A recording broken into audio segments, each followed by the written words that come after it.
CAC 40 termine la séance sur une note positive en attendant l'issue de la réunion de la Réserve fédérale américaine, dans une séance qui a été marquée également par la publication de résultats d'entreprise. Parmi les valeurs qui se sont distinguées ce mercredi, on retrouve LVMH, le géant du luxe, a publié pour le second trimestre un chiffre d'affaires en hausse de 27%, à 18,72 milliards d'euros sur une base comparable.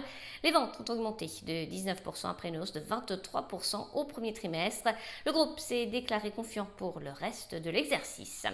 Worldline, le spécialiste des paiements électroniques, a bondi après avoir enregistré pour le premier semestre une croissance organique de son chiffre d'affaires de 12,6% à 2 milliards d'euros, dépassant les attentes. Le groupe a confirmé ses objectifs pour l'exercice en cours. Danone, le groupe agroalimentaire, a fait part pour le premier semestre d'un résultat net de 737 millions d'euros contre un peu plus d'1 milliard un an auparavant. Le chiffre d'affaires est ressorti en progression de 12,6% données publiées et de 7,4% sur une base comparable à 13,33 milliards d'euros. Dans le reste de l'actualité, Elior, un des leaders mondiaux de la restauration collective et de la restauration de concessions, a bondi après avoir dégagé pour le troisième trimestre un chiffre d'affaires en progression de 25% à 1,18 milliard d'euros. Le groupe a maintenu ses objectifs pour l'exercice en cours.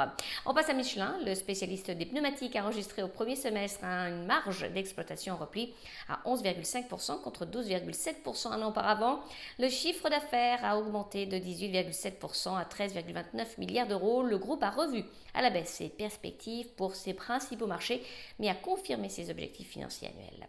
Et puis Atos, un leader international de la transformation digitale, était bien orienté après avoir sécurisé avec succès son nouveau financement bancaire. Par ailleurs, le groupe a accusé pour son premier semestre un chiffre d'affaires en repli de 0,6% à taux de change constant et de 2,1% sur une base organique à 5,56 milliards d'euros. Enfin, TF1 et M6, les groupes de médias, ont perdu du terrain après avoir reçu un avis préliminaire défavorable de l'autorité de la concurrence concernant leur projet de fusion.